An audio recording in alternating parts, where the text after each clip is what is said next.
제목으로 하나님 말씀 선포하겠습니다.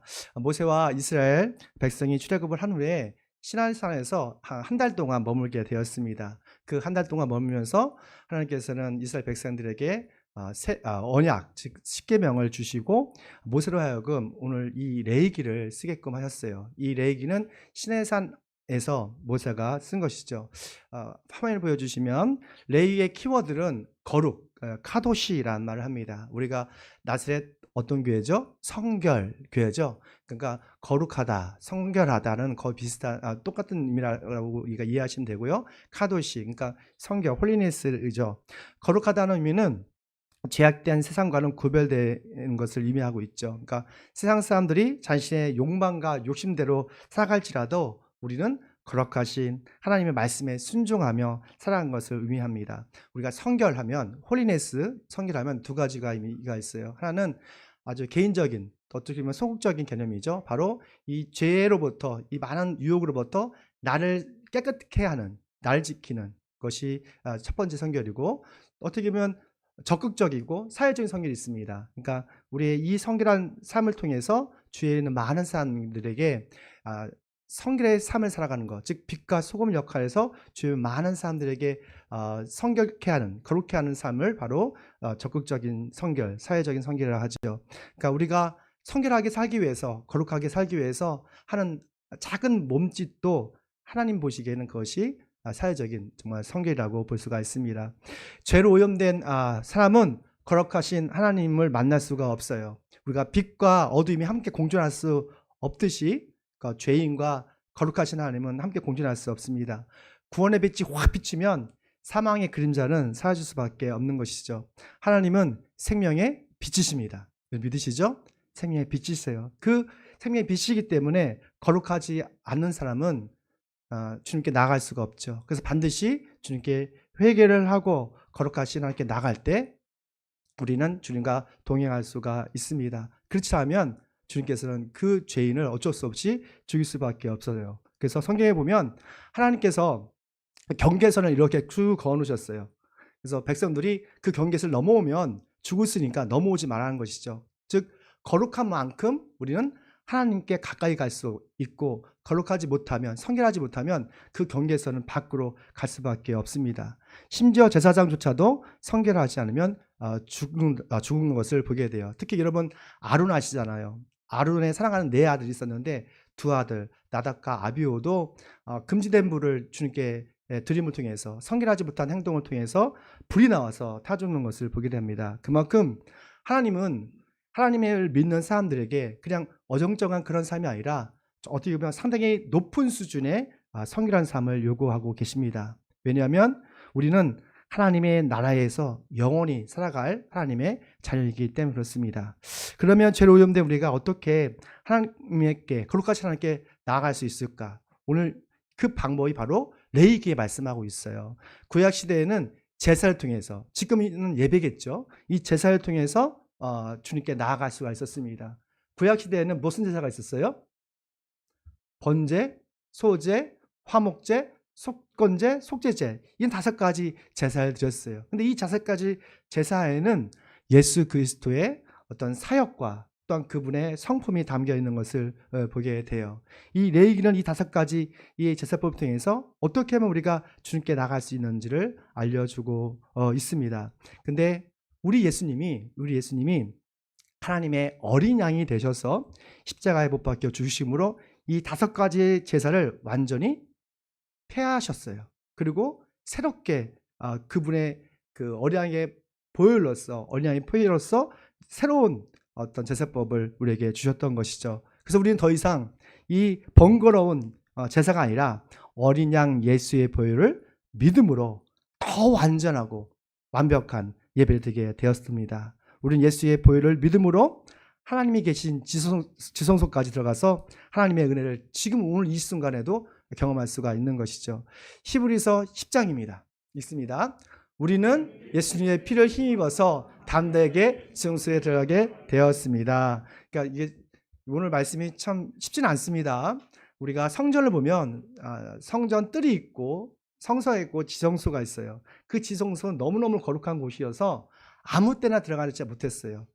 대제사장만이 1년에 딱 한 번 들어가서 속죄를 드렸죠.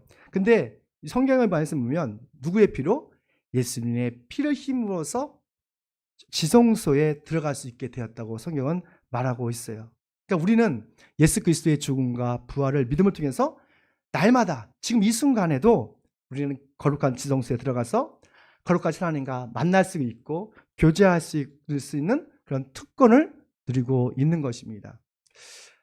레위기는 우리의 말, 행동, 생각 모든 영역에서 성결한 삶을 어떻게 사는지를 아주 조목조목 말씀하고 있어요. 그래서 어떻게 보면 엄격할 정도로 율법주의라 생각할 수 있습니다. 그런데 레위기를 잘 들여다보면 우리의 연약함을 아시더라고요.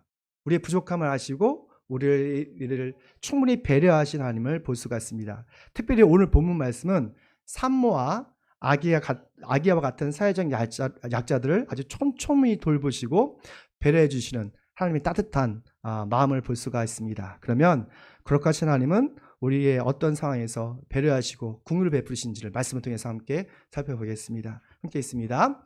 거룩하신 하나님은 아멘. 거룩하신 하나님은 우리의 건강을 회복할 수 있도록 배려해 주십니다. 고대 시대에 아기를 낳는 것은 큰 축복이었습니다. 창조자 하나님께서도 아담과 하와를 창조하시고 창대하라, 번성하라. 그러니까 아이를 많이 낳는 것에 대해서 이게 축복이라고 말씀하셨잖아요. 야곱도 몇 명의 아들을 낳았죠? 바로 12명의 아들 낳았잖아요. 그 아이들이 성장해서 한 지파를 이루고 12지파를 이뤘지 않습니까? 그리고 마침내 출애굽에서 이집트에서 60만 명으로 불어나는 한 민족이 되었어요. 정말 하나님의 축복대로 된 것이죠. 그런데 오늘 말씀 보니까 아기를 낳는 산모를 부정하다라고 말씀하고 있어요. 부정하다. 우리 2절 말씀이죠. 있습니다. 여자가 임신하여 아들 낳으면 그 여자는 오랫동안 부정하다. 마치 월경할 때와 같이 부정하다라고 말합니다. 왜 하나님은 출산한 산모를 부정하다고 하셨을까? 왜냐하면 산모와 아기를 위험한 어떤 상황에서 보호하기 위해서예요. 그래서 부정하다를 히브리어 보니까 넘겨주세요. 타메라는 말입니다. 영어로 보면 unclean, 깨끗하지 못하다는 거예요. 그러니까 죄가 있다는 것이 아니라 깨끗하지 못하다는 거예요. 그러니까 이 부정하다는 말은 그런 어떤 죄악된 상태가 아니라 정결하지 못한 상태를 의미하고 있어요. 우리가 밥 먹기 전에 손을 씻지 않으면 좀 부정하다, 깨끗하지 못하다 이런 말을 한 것처럼 어떤 정결할 수 있는 그런 과정이 필요하다는 것이죠. 4절 하반절과 6절 하반절 말씀 보면 이런 말씀이 있습니다. 3는 잠깐요. 이건 아니고요. 몸이 정결하게 되는 기간이 끝날 때까지라는 말이 있어요. 몸이 정결하게 되는 기간이 끝날 때까지. 그러니까 무슨 말이냐면 이것은 산모와 아기가 윤리적인 어떤 율법적인 죄가 아니라 바로 정결해야 하는 그런 과정이 필요하다라고 말씀하신 거죠. 그러니까 이것을 부정하다는 것은 실제적으로는 이 산모와 아이를 어떤 약간의 많은 어려움에서 위험에서 보호하기 위한 하나님의 배려심을 우리가 볼 수가 있는 거예요. 자, 상상을 해보십시오. 청동기 시대에 이때는 청동기 시대잖아요. 청동기 시대에 그 산모가 아이를 낳으면 많은 출혈을 하잖아요. 그리고 아이들은 어떻게 보면 많은 유폐 있는 질병에 감염될 수 있는 상황이었어요. 그것을 주님께서 아신 거예요. 그리고 그 산모와 아이에게 유아휴직을 주신 거예요. 이해하시죠? 유아휴직을. 우리나라에도 유아휴직을 이렇게 준 것이 좀 오래되지 않았어요. 우리가 아이들을 길러봤지만 한 15년 전만 해도 이게 눈치가 보였어요. 유아휴직 불면 뭐 뛰어가라는 것도 많고 눈치도 보이고 해서 마음껏 못했어요. 근데 요즘은 우리나라가 급성장했잖아요. 그래서 뭐 엄마든 아빠든 막 그 유아휴직을 많이 내더라고요. 좋은 현상이라고 생각을 합니다. 근데 하나님께서는 어느 때부터 청동기 시대부터 산모와 아이의 건강을 배려하시고 그들에게 긍휼을 베푸시는 것을 보게 돼요. 하나님은 산모와의 건강을 위해서 산후조리를 할 수 있는 충분한 시간을 주셨습니다. 남자아이는 며칠이에요? 남자아이를 태어나면 40일이었고요. 딸을 낳으면 80일 동안 쉴 수가 있었어요. 왜 아들은 40일이고 딸은 80일인지 잘 모르겠습니다. 여튼 간에 이만큼씩 했어요. 4절 말씀인데 함께 읽어볼게요. 시작. 산모는 33일 동안 집안에 줄고 머물러 있어야 한다. 딸 낳으면 그 여자는 2주 동안 부정하다. 산모는 60일 동안을 집안에 줄고 머물러 있어야 된다. 그러니까 1절 말씀이면 이랬네. 7일 동안은 또 부정하다 해가서 아들은 40일 그리고 여기 2주니까 14잖아요. 그러니까 14 더하기 66은 80이죠. 그러니까 80일 동안 이렇게 쉴 수가 있었던 거예요. 모든 것을 차단하고. 대단하지 않습니까? 아무것도 안 하고. 우리 유아 어머니도 쉬셨나요? 예. 제가 잠시 유학에 갔을 때 깜짝 놀란 게 있어요. 거기는 어떤 감리교회에서 운영하는 공동체인데 어느 날 그것도 집사님 2분이 아기를 낳으러 간 거예요. 자기는 아기를 낳으러 간대. 그래서 병원에 딱 입원하더니 그 다음날 새벽에 조그마한 아기를 들고 깐나기를 넣고 오고 있는 거예요. 그래서 깜짝 놀라가지고 아니 아기를 낳았으면 병원에 있어야 되는 거 아니냐고 한 저거 일주일 있어야 되는 거 아니냐고 했더니 이해를 못하는 거예요. 그러니까 거기는 아이를 낳으면 그런 산후조리 이런 것이 전혀 없더라고요. 그러니까 낳자마자 데리고 나왔어요. 게르만족은 다른 것 같아요. 여튼 건강한 것 같아요. 그래서 깜짝 놀랐는데 여기 성경을 보니까 산후조리를 하라고 하시는 거예요. 놀랍지 않습니까? 그만큼 하나님께서는 우리의 연약한 몸과 마음을 아시는 거예요. 우리가 생각지도 않게 우리 질병이 쌈이처럼 우리에게 올 수가 있어요. 질병이 보니까 이게 확 오더라고요. 어떤 분은 우리 교인 중에 코로나로 이게 맛을 잃어버린 분도 있어요. 저처럼 도발사 난청으로 귀가 전혀 안 들리는 분도 계시고 또 백내장으로 눈이 시력을 잃은 분도 계시고 또 정신적으로 압박감 때문에 공황장애로 또는 불면증, 잠을 못 주무신 분도 의외로 많으시는 것을 보게 됩니다. 근데 우리가 이러한 질병에서 고통당할 때 하나님을 절대 방관하지 않는다는 거예요. 반드시 우리와 함께 하신다고 성경 말하고 있습니다. 우리의 연약함을 하셔서 주님께서 우리를 도와주시기 위해서 손을 뻗치고 계세요. 우리가 믿음의 손을 뻗친다면, 주님께 뻗은다면 주님께서 우리를 손을 붙잡아 주시고 치료하시고 회복해 주실 걸 믿습니다. 2번째입니다. 우리 함께 있습니다. 이거네. 좀 더 설교를 하면요. 누가복음 8장에 보면 이런 말이 나옵니다.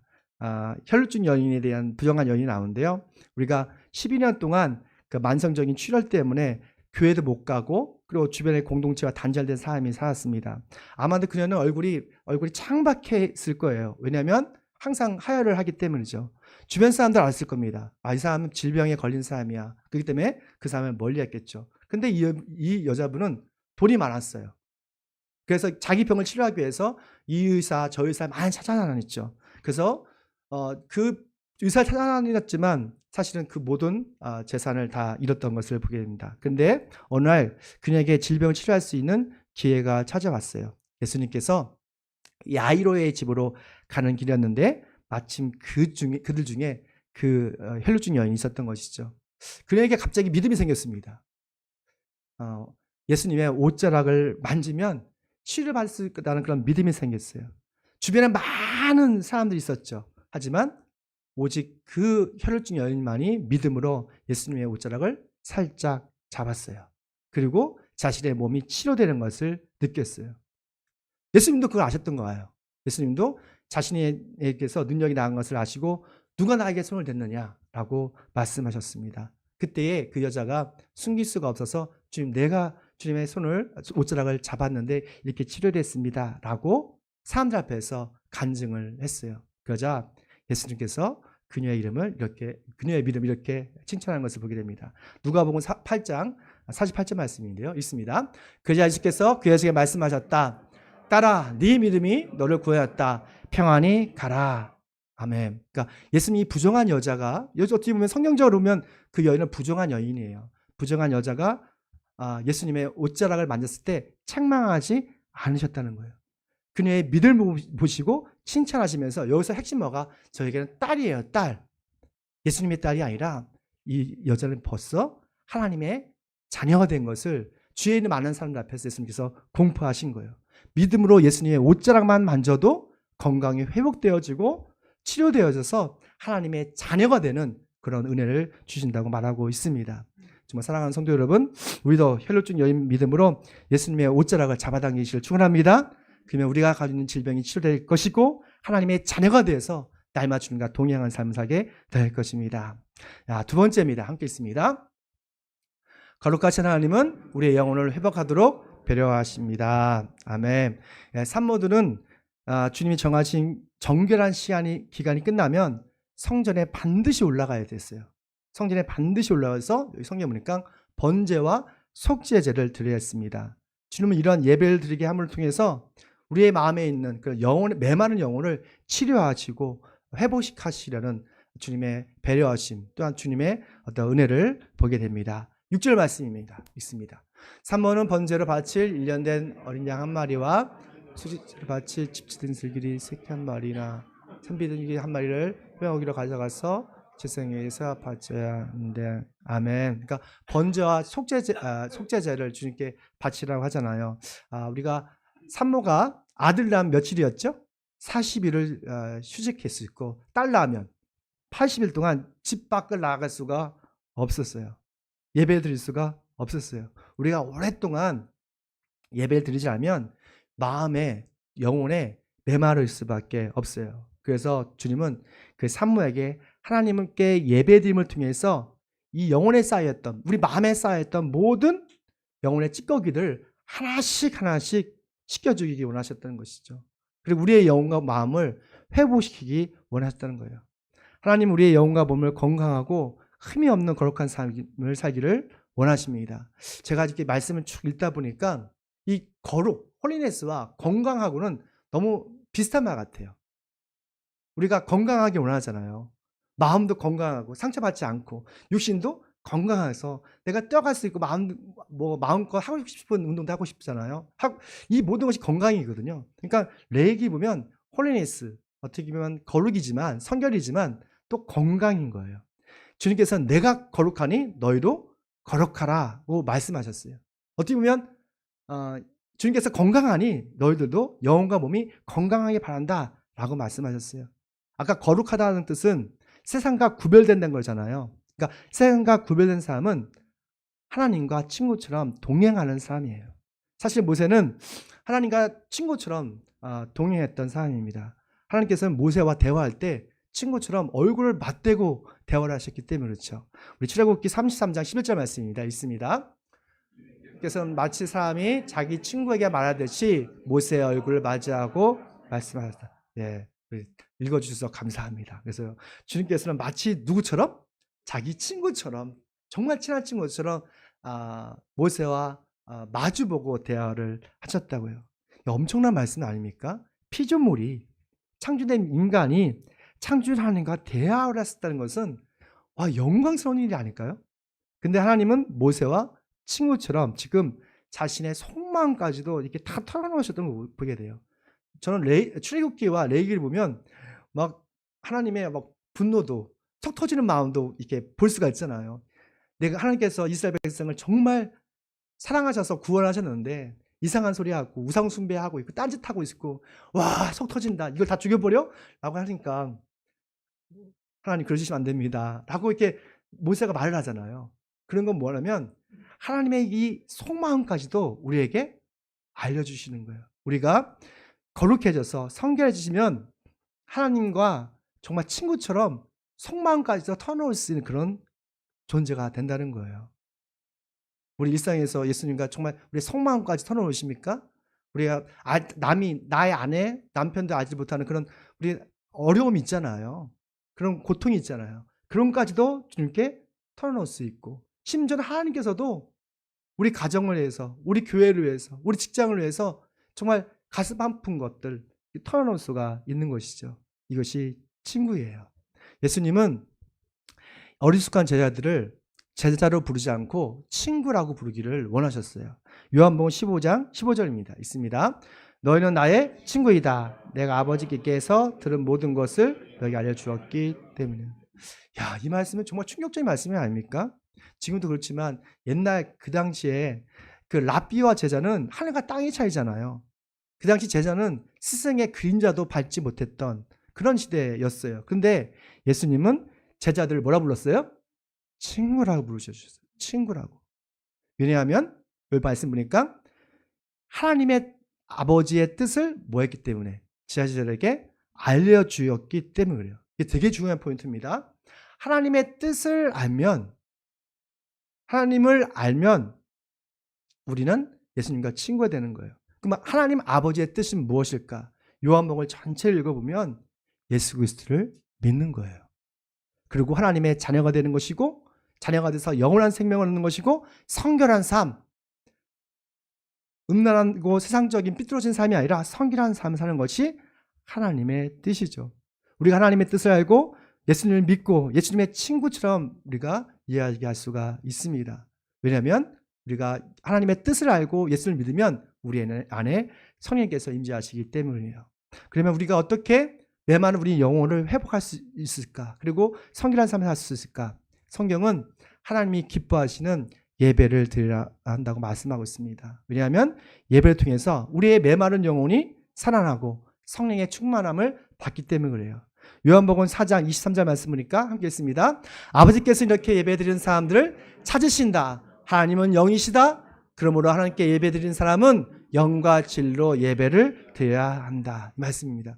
그러니까 거룩하신 하나님은 지금도 정말 신령과 진정을 드리는 예배자를 찾고 계시대요. 주님은 성령과 진리로 예배드리는 사람들을 자신의 친구로 여기신대요. 사랑하는 성도 여러분, 우리가 정말 하나님께서 찾으시는 그런 예배자가 되길 축원합니다. 그냥 대충 드리는 예배가 아니라 마음을 다해서 성령과 진리로 하나님께 예배드림을 통해서 예수님과 동행하고 친구처럼 하나님과 속마음까지 털어놓고 세상에서 성결한 삶을 사는 참된 그리스도인이 되길 축원합니다. 마지막입니다. 함께 있습니다. 거룩한 하나님은 우리의 재정을 회복하도록 배려하십니다. 아멘. 잘 읽어주셔서 감사합니다. 근데 거룩하신 하나님은 뭐라고요? 우리의 재정을 회복하도록 배려해 주시는 분이세요. 하나님께서는 전지전능하시잖아요. 우리의 재정의 문제도 아시고 또한 우리의 어려운 형편도 잘 아십니다. 우리 아까 찬양했잖아요. 우리의 형편을 잘 아시는 주님. 그래서 우리의 형편을 잘 아시기 때문에 우리 형편에 맞게 예배드리도록 배려해 주셨어요. 우리 8절 말씀입니다. 있습니다. 그 여자가 양 한 마리를 바칠 형편이 못 되면 산비둘기 2마리와 집비둘기 새끼 2마리를 가져다가 한 마리를 번제물로 한 마리는 속죄제물로 바쳐도 된다. 그 사무엘제를 속하여 주면 그 여자는 성결하게 될 것이다. 그래서 형편이 못 되면이 저의 마음에 확 와닿았어요. 그러니까 하나님은 산모의 형편도 돌보시는 거예요. 형편이 어려우면 그거 안 드려도 돼. 그냥 산비둘기나 집비둘기 잡아다가 그냥 드리면 된다는 거예요. 그만큼 주님은 우리의 어려운 처지를 알고 계시다는 거예요. 하나님 우리의 형편과 재정의 어려움도 누구도 잘 알고 계십니다. 그래서 우리는 솔직하게 우리의 어려운 형편을 하나님께 기도로 맡길 필요가 있어요. 그리고 주님의 도우심을 받을 필요가 있어요. 우리가 존경하는 다윗 왕도 한때는 그의 모든 재산과 가족을 한순간 잃었던 위기의 순간이 있었습니다. 다윗이 그 사울 왕을 피해서 블레셋 지역에서 살았던 적이 있었어요. 그때 한 400명의 부하들과 조금씩 마귀자기에게 살았는데 그 이스라엘 전쟁에 출정을 하려고 했는데 그것이 거부되어져서 다시 그의 성읍으로 시글락이라는 곳으로 다시 오게 됩니다. 근데 그 짧은 시간에 그 아멜렉이라는 지파가 습격을 해서 그 다윗의 아이들과 아내들과 부하들의 아이들과 아내들 또 모든 재산을 다 훔쳐서 가져간 적이 있어요. 그때 너무너무 힘들어서 다윗과 그의 부하들은 그냥 서글프게 목 놓아 콸콸콸 울었던 것을 보게 돼요. 다윗에게 인생에서 가장 큰 위기였죠. 왜냐면 재산도 잃었고 아이들도 잃었고 또 사랑하는 아내들도 다 잃었어요. 상상을 해보십시오. 여러분의 재산을 다 잃었고 아이들도 다 잃고 또한 재산도 다 잃었다고 생각해 보십시오. 끔찍했을 거 아니에요. 아마 멘붕이 왔을 것 같아요. 근데 정말 이 절박한 순간에서 다윗이 멋있었던 것은 그 믿음이 있었기 때문이에요. 우리가 가장 힘든 순간에, 절망적인 순간에 우리의 믿음이 빛나는 것이죠. 사무엘상 30장 6절 말씀입니다. 있습니다. 다윗은 큰 공경에 빠졌다. 그러나 다윗은 자기가 믿는 주 하나님을 더욱 의지하였다. 아멘. 읽어주셔서 감사합니다. 뭐 했다고 했어요? 더 크게 의지했대요. 그러니까 대부분의 사람들은 자기의 재산 조금만이라도 몇 천만 원이라도 막 안절부절 못하잖아요. 근데 다윗은 자기의 전 재산을 잃고 아이를 잃고 사랑하는 아내까지 다 잃었음에도 믿음에 흔들리지 않고 뭐 했다는 거예요? 하나님을 더욱 의지했대요. 더욱. 그러니까 믿음의 사람은 우리에게 인생에 말할 수 없는 쓰나미가 닥쳐와 할지라도 믿음이 흔들리지 않는 사람이에요. 아니 흔들릴 수 있지만 더 하나님을 의지하고 주님의 품에 안기는 사람이라고 말하고 있습니다. 왜냐하면 그런 사람들은 오직 주님만이 우리를 구원할 수 있는 유일하신 반석이시고 산성이심을 믿기 때문에 그래요. 다윗은 절망 중에서 하나님을 더 의지하면서 뭐 했냐면 믿음으로 기도했어요. 다윗이 주님 내가 아멜 그 족속을 따라가면 잡을 수 있겠습니까? 라고 기도를 하더라고요. 믿음 없이는요 기도할 수 없어요. 교회 와도 기도하지 않는 분들이 있어요. 왜냐하면 믿음이 없기 때문이에요. 우리의 기도를 주님께서 들어주신다고 믿지 않기 때문에 기도를 할 수가 없는 거예요. 그러나 믿음 있는 사람은 나의 좋든 싫든 내가 좋은 일이 있든 어려운 일이 있든 뭐예요? 하나님께 기도해요. 왜냐하면 주님께서 우리의 작은 신음까지도 응답하신다는 것을 믿기 때문이죠. 다윗은 그 엄중한 시간에도 하나님께 기도하고 간구했습니다. 응답이 왔어요. 네가 잡을 수 있어. 그 응답이 왔을 때 지체 없이 자신의 정예병 400명을 들고 밤낮 쉬지 않고 최선을 다해서 달려갑니다. 그러니까 주님의 말씀을 믿고 최선을 다해서 노력했던 것을 보게 돼요. 우리는 여기서 잃어버린 재산을 다시 찾는 다윗의 믿음의 법칙을 배울 수가 있어요. 세 가지였어요. 첫째는 전능하신 하나님을 믿는 것이 아니라 더욱 의지하고 믿었다는 거예요. 그냥 믿는 수준이 아니면 더욱 의지했다는 거예요. 오직 주님만이 할 수 있다는 그 믿음을 가졌다는 거예요. 두 번째는 뭐 했어요? 찾았다는 거예요. 주님께 기도했다는 거예요. 하나님 도와주십시오. 성경에 보면 구하라 주실 것이요 찾으라 찾을 것이요 두드리라 열리까지 말씀하셨잖아요. 그러니까 주님께 구하는 거예요. 찾는 거예요. 그러면 주님의 음성을 듣고 세 번째 보니까 자신의 가지고 있는 최선을 다해서 그 문제를 극복하기 위해서 최선을 노력했다는 것이죠. 사랑하는 성도 여러분, 우리가 해결할 수 없는 건강의 문제, 영혼의 문제, 또한 재정의 문제가 쓰나미처럼 밀려올 수가 있습니다. 그런 어려운 상황에서 절대로 절망하지 마시고 정말 다윗처럼 주님을 더욱 의지하고 하나님께 기도해 보십시오. 우리의 연약함을 아신 주님께서 충분히 이겨낼 방법을 알려주실 것입니다. 그렇게 하신 하나님이 다윗의 믿음을 책임져 주신 것처럼 우리가 주님을 신뢰할 만큼 믿어한 만큼 우리의 믿음도 책임져 주실 걸 믿습니다. 우리 함께 기도하겠습니다. 예수님의 보혈로 우리를 거룩하게 하신 하나님을 찬양합니다. 우리의 건강의 문제를 아시고 회복할 수 있는 시간과 환경을 배려해 주시니 감사합니다.